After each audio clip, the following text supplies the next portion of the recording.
bigger profits in your small business? If you're like most of us entrepreneurs, increasing your profitability is always on your mind. And you're probably looking for ways to grow your revenue while growing your company as well. Well, you found a podcast that shares ideas to help you do just that. I'm Marcia Reiner. I'm a business growth strategist. I've helped tons of small business owners to establish and implement a tangible plan that guarantees increased profitability, guides your growth, and plans for a future exit. Because building a highly profitable and sale-ready business creates a win-win scenario. That's more money now and a windfall later whenever you decide it's time to let go. And I want to share strategies that I've learned with you on today's Profit with a Plan podcast. But hey, before we get started, I have some exciting news. I've just launched a super powerful training called the 30-Day Profit Booster, where I show you how to get 45% increase in net profit in just 30 days.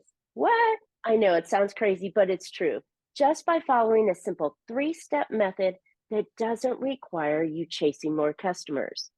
This quick and easy profit boosting strategy can be done without spending more money on marketing, hiring additional staff, or working longer hours. Go check it out while it's available for free at 30dayprofitbooster.com. All right, listeners, I'm excited to have my guest on with me today, Kathleen Celmins. Kathleen spends most of her time helping time-strapped digital entrepreneurs, speakers, coaches, and freelancers triple their income through strategic approach to selling their digital products. Many people created a digital product because of the allure of passive income, right? Go to sleep, wake up, you got tons of money, maybe. But those digital products never turn into passive income.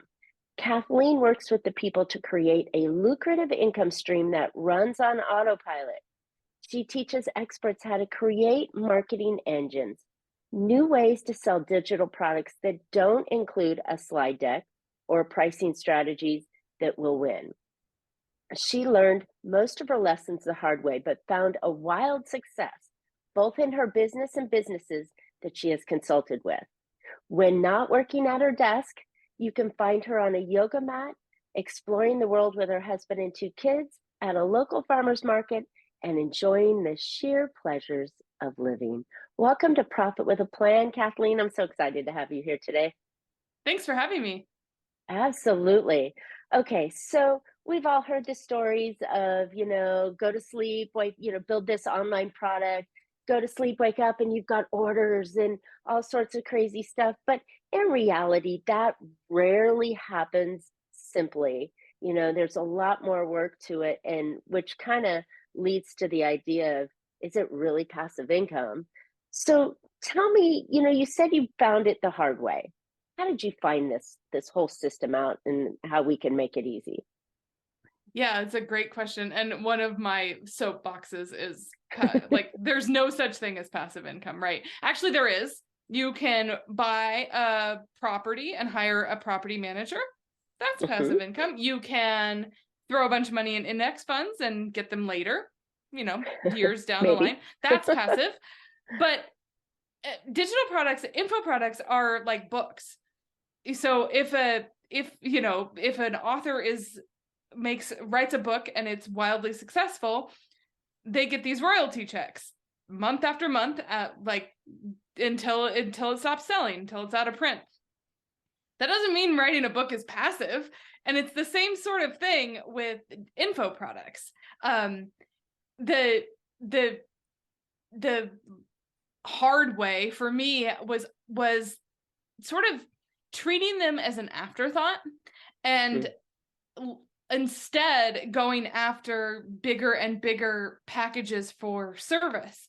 Well, that works to a point, and then you have to decide to scale with people and systems, and then that digital product just goes like way back burner. You're paying to host it somewhere, but you're not actually doing anything with it. You think you're going to get to it later, and you don't.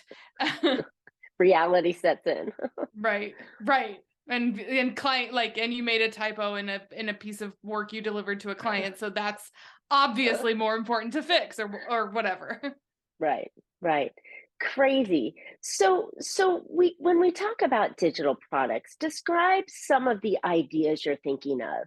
What first comes to mind would be either a book or a course. What do you think of when you think of digital products?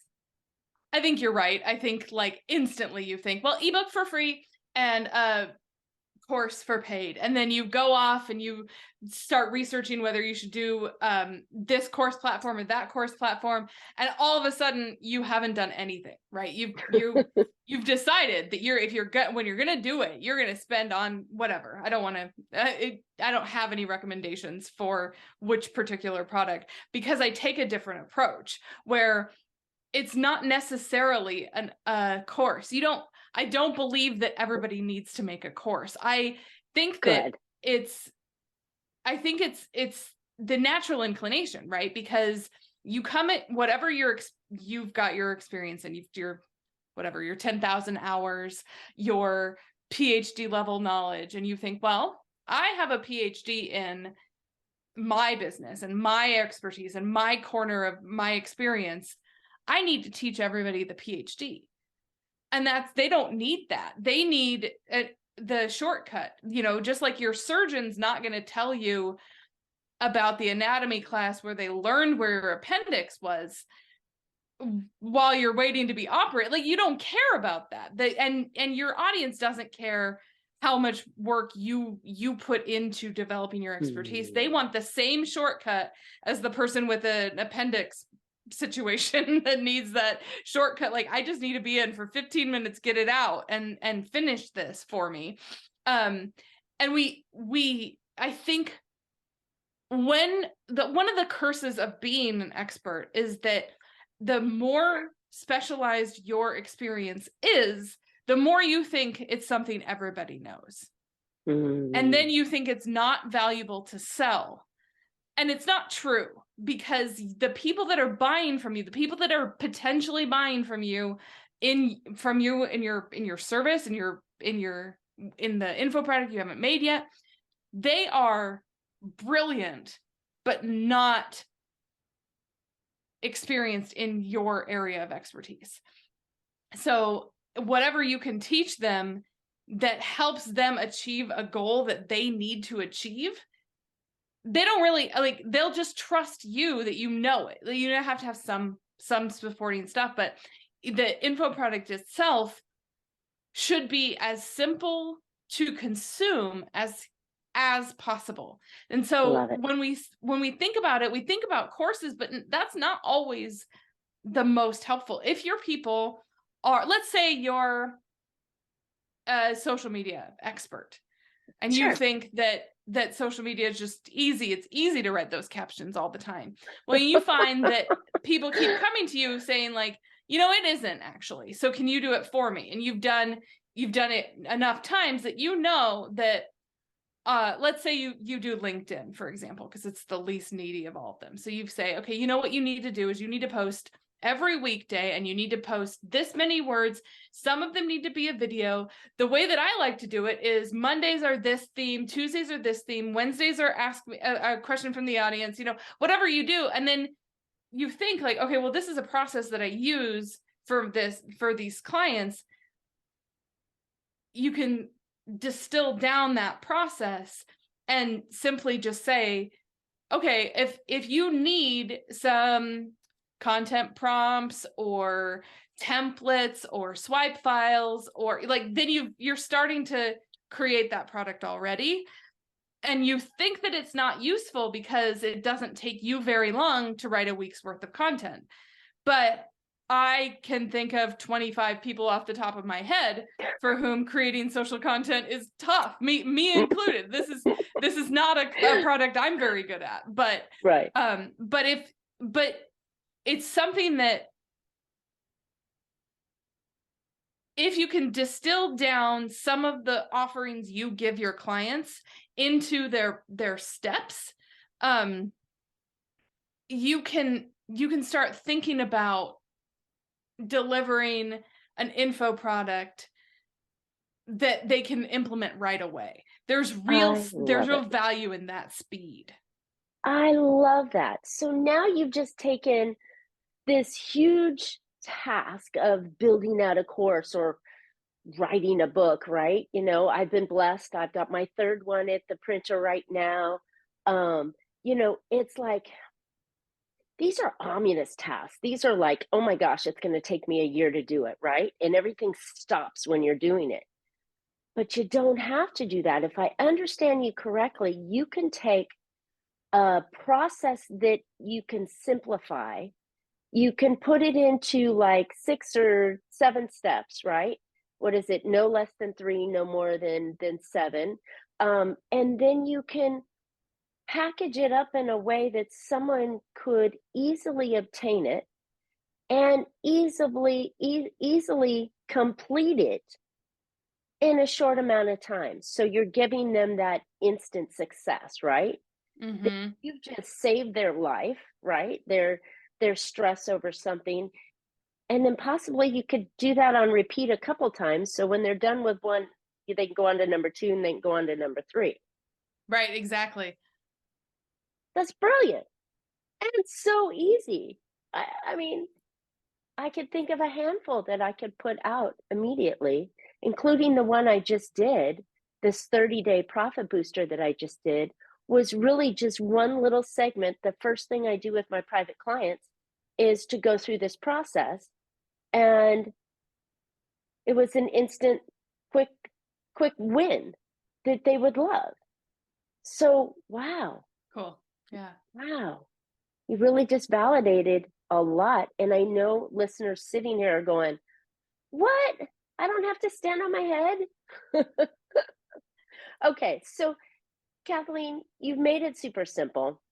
How does one put it together and get it out though? I mean, do we have to have the graphics and the professionally done videos and, all that kind of stuff? Or could it be even more simpler than that? Depends on what you think of as simple, because it's usually a trade-off, right? Is it easier for you to go talk to people organically where you have them on your email and your website, on all your social media channels, or is it easier for you to throw money at ads? Mm. There's no right or wrong answer there, because I've know plenty of people who would put their stake in the ground saying one way or the other. But if you want to go the ads route, you do need to have videos and graphics and stuff set up. If you want to reach out to people organically, you don't. You can send text messages, you can send, there's carrier pigeons, 18 different ways to reach out to people. But what I'm finding is that the people that are intrigued by the idea of a leveraged income stream through info products are typically on the introverted side and would sooner do just about anything, clean their oven with a toothbrush than reach out to people in their network. That is so true. It's so true. Fear of reaching out and exposing yourself. Hey, I have this thing, and afraid of having someone say no or Right. don't buy. Interesting. Well, and that's I because love that. because solopreneurs and freelancers and we're the whole enchilada, right?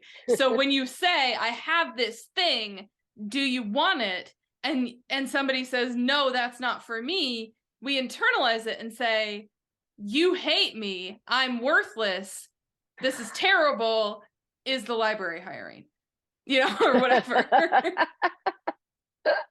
That's hilarious.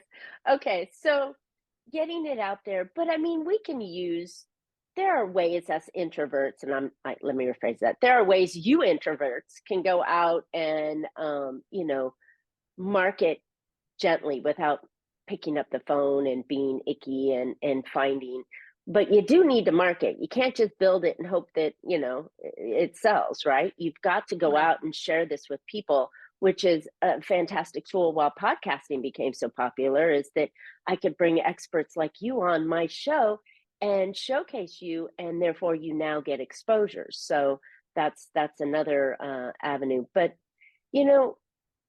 we build these things, right? And we know it's never the first one that works. I have people that I follow that say iteration 175 was the one that finally hit the road. How do you stay motivated when you've got a product and you're sharing your info and so many people say no?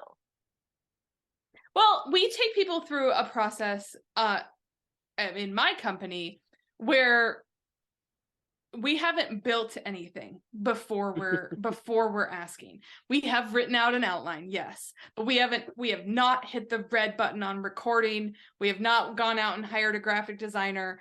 So when we're in that validation period, we're asking if this idea appeals. And so instead of building out, because that's one of the things that happens is like, one thing that is sort of an axiom in this space is that if 3 people ask you how you've done something, you're halfway to product market validation. So 3 people have asked you how you onboard a new contractor in less than 2 weeks. Great. So now you're thinking, well, I'm gonna turn that into a process. I'm gonna start selling it. Usually what the entrepreneur does right then is they put their head down, they decide on a platform, and they go and do it, only to find out that they haven't created quite the right thing for quite the right market. And so months later, right? If not years later. Oh, yeah, it's terrible. You don't want to do that because usually you're sacrificing your outreach time for that. So then when your head comes up, you think, well, I could sell this product for whatever price, which is way less than my services, or I could just go back to what's been working in order to get more clients into my pipeline and sell my high ticket stuff. And I'll get to this later. And you just don't get to it later, right? Because you just get overwhelmed and you get more and more clients. And then that digital product does like collect digital dust, and you end up paying Dropbox prices for things that you're not using. So let's go back then. How does one build just enough to test the market then? So we take it through a sales and marketing framework where we take we define your audience and we define the opportunity. One of the questions I keep telling the people in my programs to keep top of mind is, what does this look like if it's easy? Because the easier it is for you to create, the easier it is for your clients to consume, the easier it is for them to buy it. If it's really hard and complicated, again, I'm not going to go get a PhD in accounting. I don't want that. I just want my books balanced, so I have no interest in that. Right. Like, so we take it through this framework, and then we're in market validation. We're building sales copy. We're building sales funnels before we've built the product, because there's a little tiny thing you can do right at the end.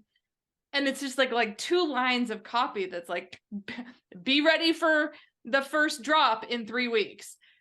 And then if you're anything like any other entrepreneur out there, because you don't have a boss, your calendar is your boss. And so if people are buying something that doesn't exist yet, you've never missed a deadline for a client. You're not going to miss this one. I guarantee you.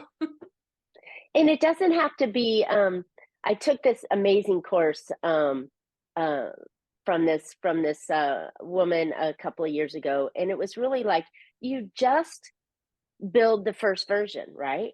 You build the paper airplane, right? You're not building the jet engine, you're building the paper airplane.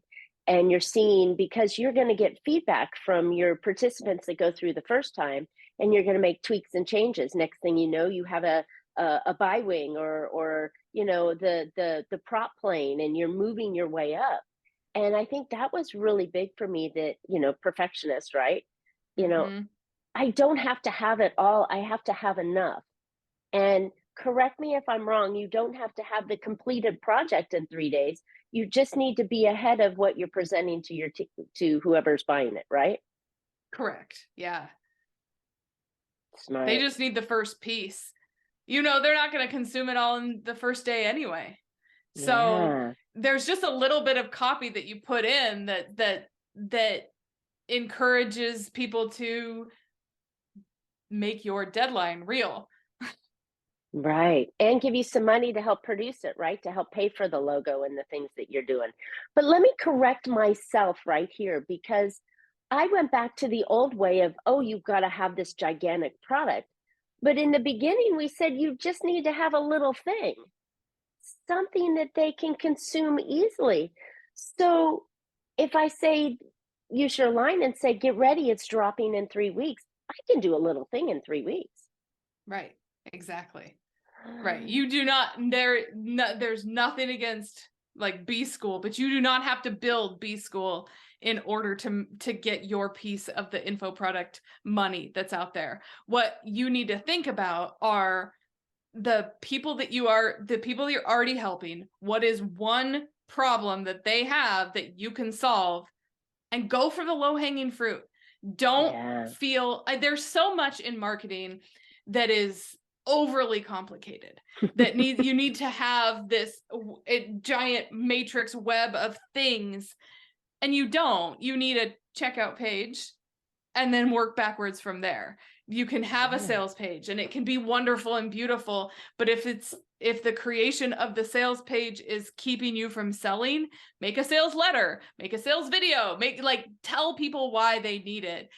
And it doesn't have to be fancy. In fact, we're finding that direct offers are working twice as well as the one secret you might need in order to XYZ, you know?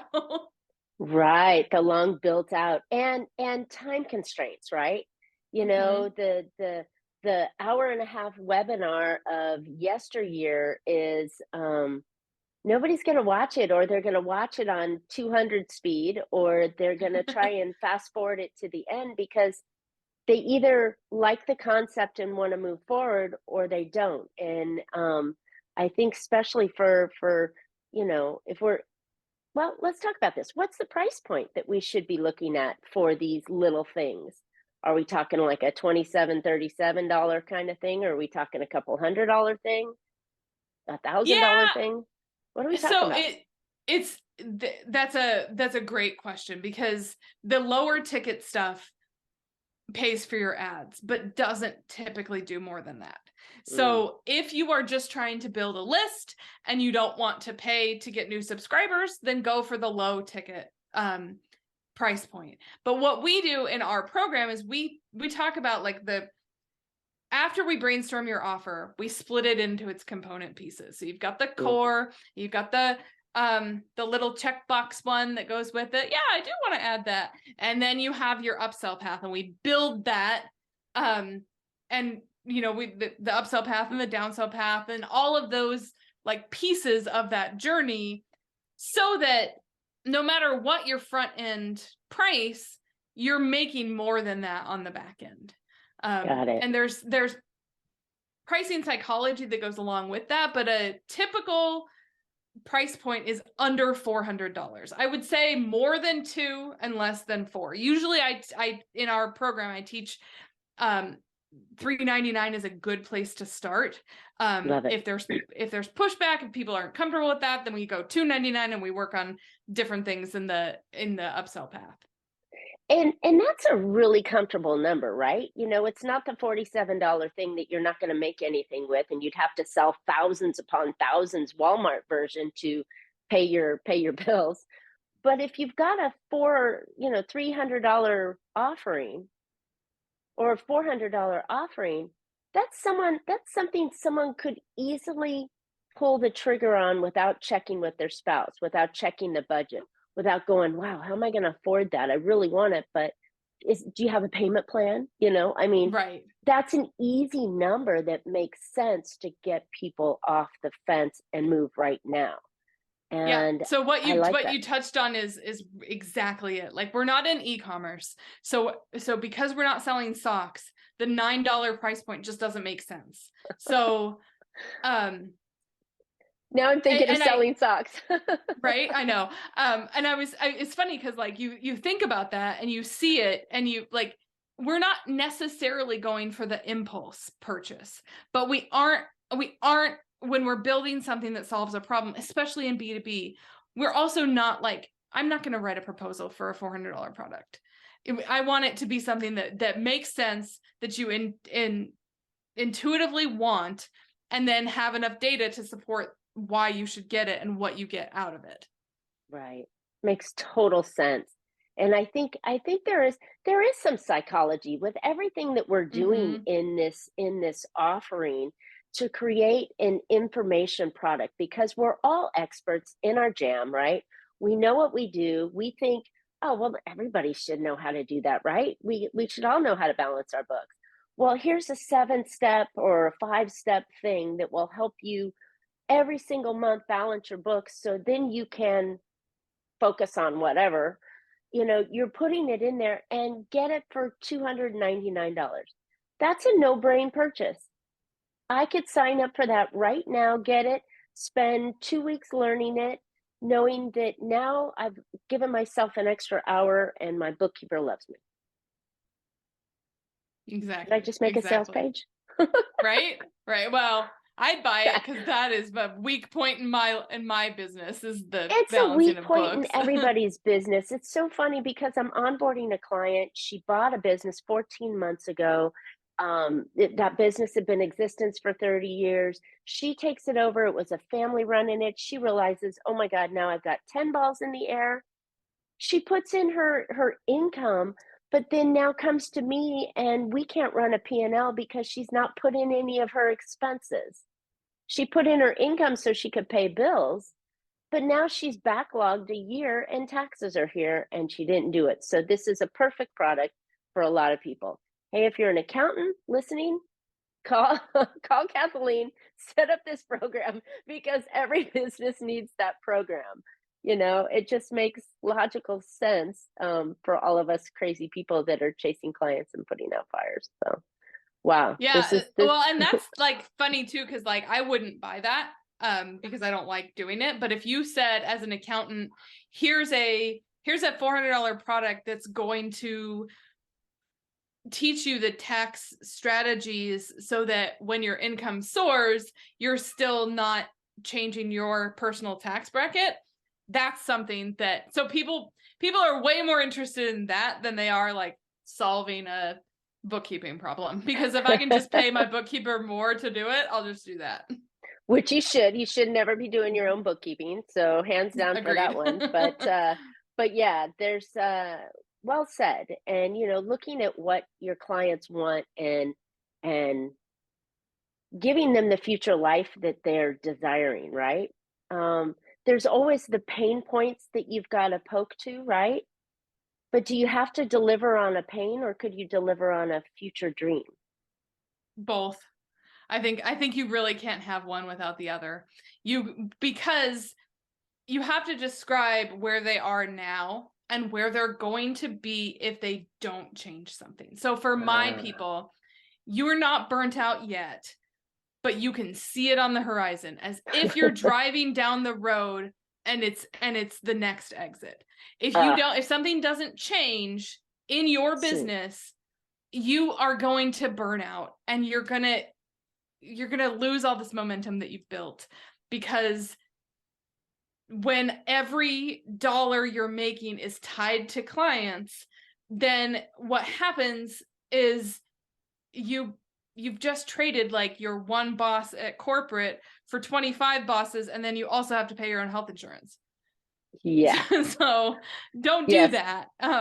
And so like when I talk about that, that's like the people that are attracted to a leveraged income stream, they're like, yep, I understand that pain. I'm feeling that. I just got a call from a client last night at 10:45. This is ridiculous. Something has to change, whatever. And then that's when you come in with the promise. Like, look, once you do have a leverage income stream, and it's not, the better way to paint the picture is never once you give me money. It's always once you transform, once you've added a leveraged income stream, then you don't have to work while you're on vacation. You don't have to turn down work because you're sick. You don't have to miss your kids' soccer games, or all of that stuff. That's the future with leverage.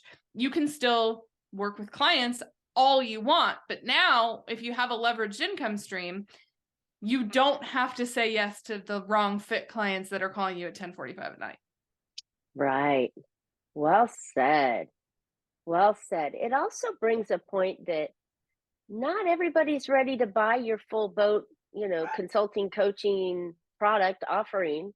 Maybe they want an entry point to try you out for a little while.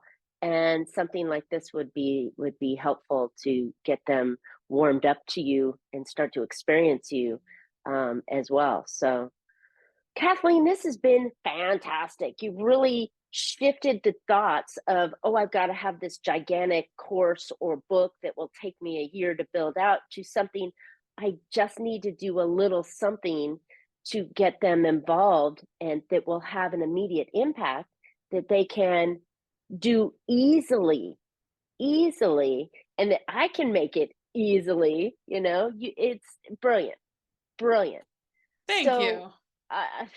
wow. So where can listeners find out more about you and learn how to build their own leveraged income stream using solutions like this?